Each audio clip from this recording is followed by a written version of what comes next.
دوستان، امروز آموزش تهیه یک ماست پروبیوتیک بی‌نظیر رو براتون دارم که در واقع میتونم خودم رو به عنوان کاشف این ماست بدونم، چون که مخترع این ماست خودم هستم. شما هم امروز جزو اولین کسانی هستید که آموزش این ماست رو میبینید. منبع ماست امروز موسیر هستش، ولی قبل از آموزش این ماست میخوام در مورد باکتری ها و مخمرهای روی گیاهان و میوه ها یه توضیحاتی بدم، چون که در انواع تخمیرها با این دوتا سر و کار داریم. ما معمولاً همیشه در مورد باکتری های مفید دستگاه گوارش و یا روده خیلی صحبت میکنیم، ولی کم پیش میاد که در مورد نقش مهم مخمرها در سلامتی صحبت کنیم و فقط مخمر رو به شکل مخمر نان میشناسیم و قارچ ها رو هم به شکل قارچ خوراکی میشناسیم و کپک رو هم که خب اصلا حرفشو نزن. کپک ها منبع و منشأ بیماری هستن. کاملا هم درسته، کپک ها مضر هستن. حتی بعضی اوقات تنفس بعضی از کپک ها میتونه باعث آلرژی بشه. ولی در کنار کپک های بد، کپک های خوبی هم وجود دارد، مثل کپک آبی یا کپک سبز که قارچ مولد پنیسیلین هستش، یا کپک سفید در پنیر کمنبر یا پنیر بری که در آینده بیشتر با این نوع کپک ها و پنیرها آشنا میشید. میدونید مخمرها از دست میکروارگانیسم هایی هستن که حتی اگر با چشم قادر به دیدنشون نباشیم، از محصولات جانبی حاصل از تخمیرشون استفاده های خیلی زیادی میکنیم.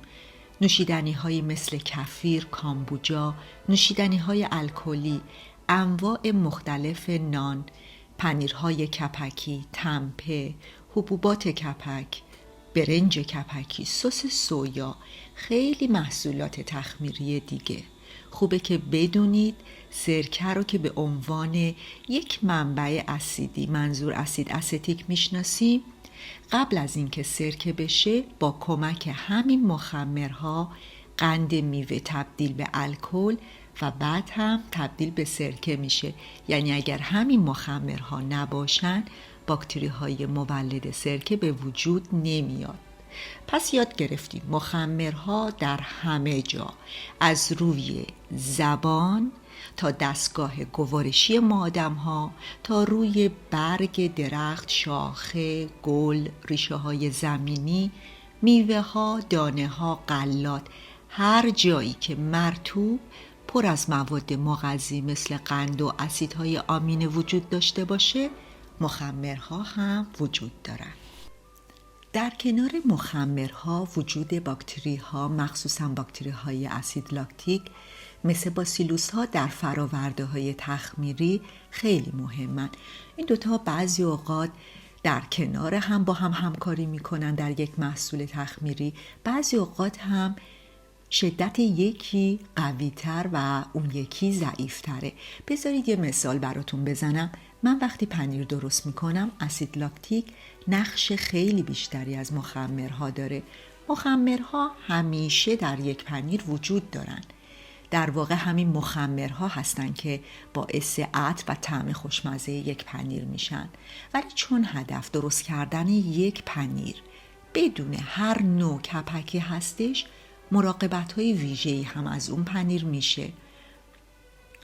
مثلا پنیر لیقوان یا تبریز در آب و نمک گذاشته میشه و جلوگیری میشه از کپک زدن، یا اینکه پنیرهای مثل پارمزان و یا گودا در هفته‌های اول روزانه با آب و نمک و برس روی پنیر شسته میشه که کپک نزنه.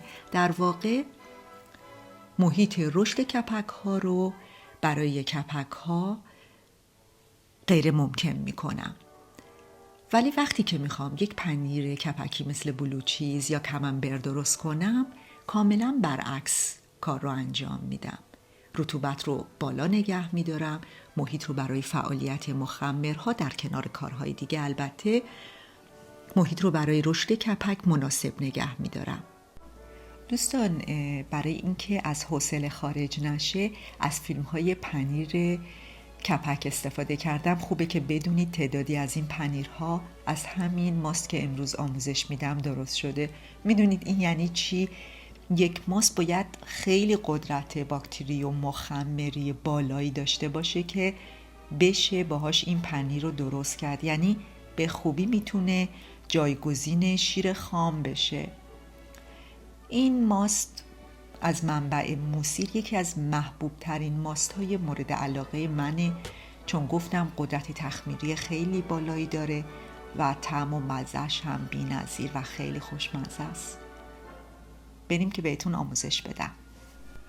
برای تهیه این ماست اول از همه احتیاج به موسیر خشک داریم. موسیر ایرانی بهترین نوع موسیر هستش و یک لیوان شیر پاستوریزه شده. من از شیر پاستوریزه مغازه استفاده کردم. موسیر بسیار مغذی هستش و به خاطر داشتن ترکیبی به نام آلیسین یک آنتیبیوتیک خیلی قوی هستش، مثل یک پنیسیلین عمل میکنه. موسیر یک منبع غنی از آنتی اکسیدان و ویتامین های با ارزشی مثل ویتامین آ، B، C، D و آمینو اسیدها، اسیدهای چرب امگا 3 و امگا 6 هستش. دارای مقدار زیادی پتاسیم، فسفر، کلسیم، سدیم، آهن، مس، منگنز، منیزیم و مهمتر از همه اون چیزی که ما بهش احتیاج داریم، سرشار از نوعی کربوهیدرات به نام فروکتانه، دارای گلوکوز، فرکتوز، ساکاروز و چند تای دیگه. همه اینها رو بهتون گفتم که شما بدونید با چه منشأ مغذی و قدرتمندی سر و کار داریم. مراحل کار درست مثل ماست پروبیوتیک انجام میشه. من اینجا فقط نکته های مهم رو میگم و اندازه ها رو خیلی دقیق بهتون میدم که بتونید با موفقیت این ماست رو درست کنید. تنها کاری که شما باید بکنید حداقل اندازه ها رو در کشت اول تغییر ندید، چون همونطور که گفتم موسیر خاصیت آنتیبیوتیک داره و میتونه باعث بشه مقدار زیاد موسیر، البته میتونه باعث بشه که باکتری ها و مخمرها نتونن در شیر رشد کنن، ولی اگر درست عمل کنید در همون کشت اول مخمری که به دست میارید انقدر قدرتمنده که من خودم نمیتونم بهتون بگم مایه ماست شما بعد از گذشت ماه، سال چه زمانی میتونه ضعیف بشه، مگر اینکه بخواد سفری پیش بیاد یا شما ادامه ندید و بخواید مایه ماست از بین بره قدرتش و بخواید از اول کار رو شروع کنید. برای اینکه موسیر بتونه تمام اون مواد مغذی رو از خودش خارج کنه به یک محیط مرطوب احتیاج داره. مثل همیشه شیر دام بهترین منبع برای این منظور هستش. درسته شیر در دمای 72 درجه سانتیگراد پاستوریزه شده، ولی همچنان مواد مغذی قابل توجهی هم داره، مخصوصاً لاکتوز شیر که در تخمیر نقش خیلی مهمی رو بازی میکنه و در هر مرحله از مقدار لاکتوز کم میشه و به مقدار باکتری های اسید لاکتیک اضافه میشه. در مرحله اول شیر و موسیر در یک محیط گرم گذاشته میشه. سعی کنید گرمای محیط رو 37 درجه سانتیگراد نگه دارید. من همیشه ترفند کیسه آب گرم و کلمن رو توصیه میکنم، ولی اگر کلمن هم نبود میتونید از داخل کمد و یا یک فر خاموش استفاده کنید، چون محیط وقتی کوچکتر باشه شما میتونید بهتر کنترل داشته باشید، ولی حتما از کیسه آب گرم استفاده کنید و هر بار آب داخل کیسه خنک شد دوباره با آب داغ پر کنید. حالا شاید نتونیم برای مدت 24 ساعت یا بعضی اوقات تا 36 ساعت دمای محیط رو یک نواخت 37 درجه سانتیگراد نگه داریم. هیچ مشکلی پیش نمیاد حتی اگر بخواد کمی پایین تر یا کمی بالاتر باشه، ولی در عوض تونستیم 80% اون گرمای مورد نظر رو به محیط بدیم. بعد از اینکه با موفقیت کشت اول انجام شد، شیشه دوم شیر رو مایه میزنیم. دیگه این دفعه به موسیر احتیاجی نداریم. مراحل نگهداری شیشه دوم مثل قبل انجام میشه. بعد از اینکه کشت مرحله دوم هم با موفقیت انجام شد، دیگه زمانیه که باید یه تغییراتی روی دمای شیر بدیم که آماده بشه برای تبدیل شدن به یک ماست سفت و خامه‌ای و خوشمزه. برای تهیه ماست شیر رو در دمای 95 درجه سانتیگراد می جوشونیم و وقتی شیر کمی خنک شد، یعنی دمای شیر به 46 درجه سانتیگراد رسید، شیر رو مایه می زنیم. حالا اگر دمای شیر 44 یا 45 درجه سانتیگراد بود اشکالی نداره، ولی از 46 درجه سانتیگراد بالاتر نره که به مخمرها و باکتریها آسیبی نرسه. توجه کنید در مرحله اول و دوم برای به دست آوردن مخمر شیر رو در دمای 37 درجه مایه میزدیم، ولی اینجا تغییری که کرده، یک اینکه شیر رو تا دمای 95 درجه سانتیگراد جوشوندیم و شیر رو در دمای 46 درجه سانتیگراد مایه زدیم. همچنان شیر باید در یک محیط خیلی خوب گرم نگه داشته بشه، حتی میتونه از 37 درجه سانتیگراد هم کمی بالاتر بره تا 40 درجه سانتیگراد تا 42 درجه سانتیگراد هیچ اشکالی نداره. همونطور که میدونید شیر برای تبدیل شدن به ماست، یک ماست سفت، احتیاج به دمای محیط گرم داره. ماستی که در مرحله سوم به دست میاد، همونطور که در فیلم میبینید یک شکل و بافت متخلخلی داره. وقتی با قاشق از ماست برمیدارید تکه های ماست به راحتی از هم جدا میشه. طعم این ماست شیرین و تازه است، هنوز به قول معروف جا نیفتاده. توجه کنید نسل سوم این ماست هنوز خیلی جوونه. وجود مخمرها به شدت قوی و تعداد باکتری های اسید لاکتیک که همون مهمترینش باسیلوس ها هستن تعدادشون کمه. در هر مرحله، یعنی مرحله 4، 5، 6، ماستی که درست میکنیم تعداد باکتری های اسید لاکتیک بیشتر میشه، ماست هم جا افتاده تر میشه. مثل تمام خوردنی‌های تخمیری در خیارشور، کلم ترش دیدید وقتی تخمیر میکنید میبینید در اوایل طعم آنچنانی نداره، در هر مرحله با گذشت زمان طعم بیشتری پیدا میکنه و کمی ترشتر میشه. شما نمیتونید این ماست رو با ماستی مقایسه کنید که مایه اون رو از مغازه و یا در و همسایه تهیه کردید. مایه ماستی که بعد از گذشت زمان تا زمانی که به دست شما رسیده کهنه شده. شما این ماست تخمیری رو خودتون در خونه مخمرش رو ساختید، پس تا زمانی که به اون طعم واقعی برسید چندین نسل طول میکشه.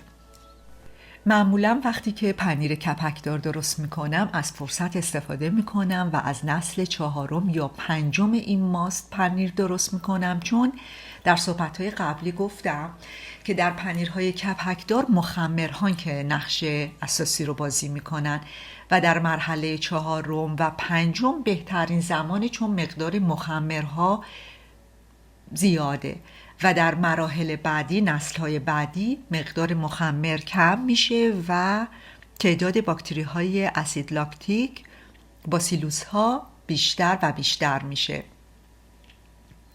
همونطور که قبلا بهتون گفتم مخمرها و باکتری ها بعضی اوقات در کنار هم به مقدار برابر با هم همکاری میکنن و بعضی اوقات نقش یکی بیشتر، مثل همین پنیر کپک که مخمرها نقش بیشتری رو بازی میکنن و باکتری های اسید لاکتیک در واقع زیر نظارت مخمرها قرار دارن و در نوشیدنی کفیر یا نونهای خمیر ترش این دوتا تقریبا برابر با هم همکاری دارن و یا در خیارشورهای تخمیری و کلم ترش، محصولات تخمیری، بیشتر باکتری های اسید لاکتیک هستن که نقش بیشتری رو بازی میکنن.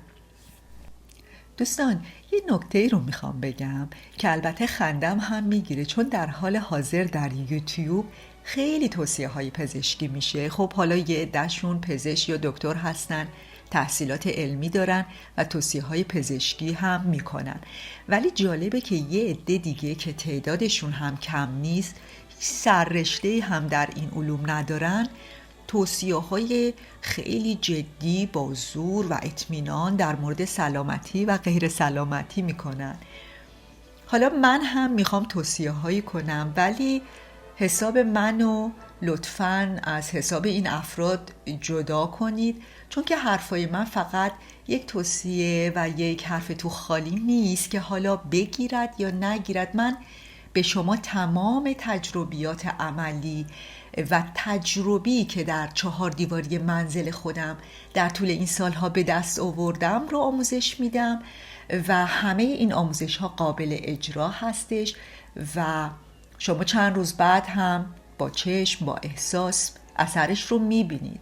پس به خودم اجازه میدم که یک سری توصیه های مربوط به کاری که انجام میدم رو بدم و بی ربط به موضوع هم نیست و حتی میتونه خیلی با ارزش و مفید هم باشه. در مرحله اول در لیوان که شیر و موسی رو تخمیر کردم، مخمری که به دست اومد مقداری برای مرحله دوم استفاده شد و بقیه مخمر روی دستمون میمونه. امکان داره که بخواید مقداری از این مخمر یا تمام این مخمر رو میل کنید، هیچ اشکالی نداره، ولی اگر که فشار خون پایینی دارید بدونید این مقدار از مخمر شما رو زیر و رو میکنه و به شدت فشار خونتون رو پایین میاره. حالا اگر ناشتا باشید که حسابی اثر میذاره.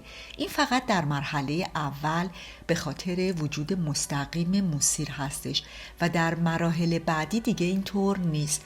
من فکر میکنم اگر این مخمر اولی تبدیل به یک داروی فشار خون بشه، چه تأثیر مثبتی میتونه برای کسانی که فشار خون بالا دارن داشته باشه.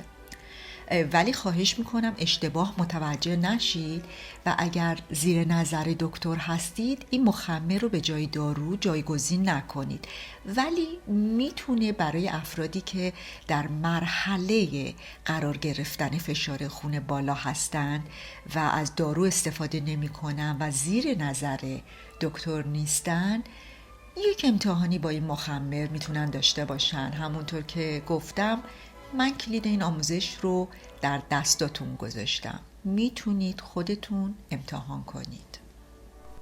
در این قسمت از فیلم یک مروری روی تمام مراحل کار از نسل اول تا نسل 4 داریم. شیری که استفاده کردم رو بهتون نشون میدم.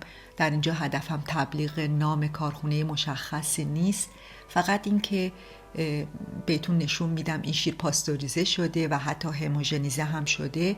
ولی اگر شیر شما پاستوریزه بود و هموژنیزه نبود هیچ اشکالی نداره، میتونید استفاده کنید.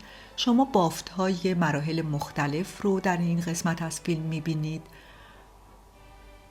طعم موسیر فقط تا تقریبا نسل 3 احساس میشه و در نسل‌های بعدی هیچ اثری از طعم و عطر موسیر باقی نمیمونه. بافت این ماست خیلی خیلی خامه‌ای و سفت هستش. از طعم شیرین و طعم ملایم این ماست در نسل‌های اولیه لذت ببرید از خوردنش، چون که با گذشت زمان در نسل‌های بعدی طعم ترشتری پیدا میکنه و همینطور در نسل‌های بعدی بیشتر هم میشه. مایه این ماست گفتم خیلی خیلی قوی هستش و اگر شما این مایه رو از بین نبرید این مایه از بین نمیره و تا مدت‌ها و سال‌ها میتونید از این مخمر برای ماست هاتون استفاده کنید، میتونید به دوستانتون بدید و مثل یک مخمر کفیر به شدت قوی هستش. میدونید کفیر هم مخمری هستش که تا همیشه، یعنی مرگ نداره. از کفیر اگر که خوب مراقبت بشه حتی سرکه مادر هم یک مخمریه که اگر خوب مراقبت بشن این مخمرها مرگ ندارن، مگر اینکه خودتون یه وقفه ایجاد کنید، سفری داشته باشید یا خسته بشید و ادامه ندید به درست کردن. برای همین خب بهتون نشون میدم بعدها در فیلم هایی که آینده چطور میتونید از یک مخمر برای استراحت به یک مدت طولانی نگهداری کنید. دوستان، همیشه صحبت و توصیه از خوردن و نوشیدن مواد غذایی تخمیری هستش و اینکه چقدر میتونه خوردن این مواد غذایی برامون مفید باشه، حتی تا این اندازه که نباید فقط به خوردن یک منبع پروبیوتیکی مثل ماست بسنده کرد، باید انواع و منابع غذاهای تخمیری رو بیشتر کنیم و در برنامه غذایی قرار بدیم، چون که انواع نوع باکتری ها و مخمرهایی که مثلا در کلم ترش قرار داره میتونه با انواع باکتری ها و مخمرهای ماست متفاوت باشه. حالا اگر ما این تنوع رو بیشتر کنیم و میزبان انواع مختلف این باکتری ها و مخمرها در دستگاه گوارشمون باشیم، میتونه خیلی برامون مفید باشه. در نظر بگیریم که ما روزانه از مقدار قابل توجهی مواد غذایی پروبیوتیک و تخمیری از منابع مختلف تغذیه میکنیم و خوشحال از اینکه روز به روز بدنمون در مقابل ویروس ها و باکتری های مضر مقاوم میشه، مخصوصا در روزهای سرد زمستون. در واقع یه سری باکتری و مخمر مفید رو که نقش سربازهای قوی و نیرومند رو دارن، به جنگ یه سری باکتری و قارچ‌های مضر به روده بزرگ میفرستیم و این سربازها باید تا حد امکان از ما در مقابل بیماری ها مراقبت کنند. حالا در عوض ما باید با مواد غذایی مفید، مغذی، دارای فیبر این سربازها رو تغذیه کنیم. حالا خودتون در نظر بگیرید اگر ماست رو با چیپس میل کنید بهتره یا اینکه با یه تکه نان خمیر ترش جو یا چاودار با چند تا شاخه برگ نعنا فلفلی یا خالواش. در واقع ماست و نون یک نمونه بود. ما از روزی که مخمر رو درست کردیم باعث به وجود اومدن یه سری میکروارگانیسم های زنده شدیم که هر 24 ساعت بهشون غذا دادیم، تغذیه کردیم تا یک محصول پروبیوتیکی به دست آوردیم. حالا با هر وعده‌ای که این غذاهای تخمیری رو میل میکنیم باید یک سری غذاهای مغذی به این باکتری ها بدیم که مغذی باشه، دارای فیبر باشه. با کمی مطالعه و جستجو لیست این نوع غذاها رو میتونید پیدا کنید. با همه اینها چند تا از اون مهمتریناشو بهتون معرفی میکنم. یادتونه در فیلم بستنی از اینولین صحبت کردم. مواد غذایی حاوی اینولین بسیار بسیار مفید و غذاهای مورد علاقه باکتری ها و مخمرها هستند. تمام سبزیجات از خانواده کاسنی ها سرشار از اینولین هستند. بیشترین مقدار اینولین هم در ریشه کاسنی وجود داره یا در مازندران شقاقل بهش میگن. حتما مربای شقاقل رو دیدید، ولی منظور من ریشه خام این گیاه هستش.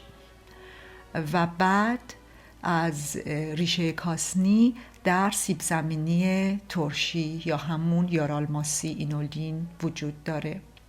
کاهو کاسنی بسیار بسیار مغذیه که چندین نوع کاهوهای کاسنی به چند شکل وجود داره که همشون با هم بچه مشابهی دارن، کمی تلخ هستن و برای کسانی که دیابت دارن خیلی مفیده. کنگر فرنگی هم یکی از اون معجزه های گیاهی هستش که البته کنگر فرنگی های من گل باز کرده که این گلها هم خواص بی‌نظیری دارن.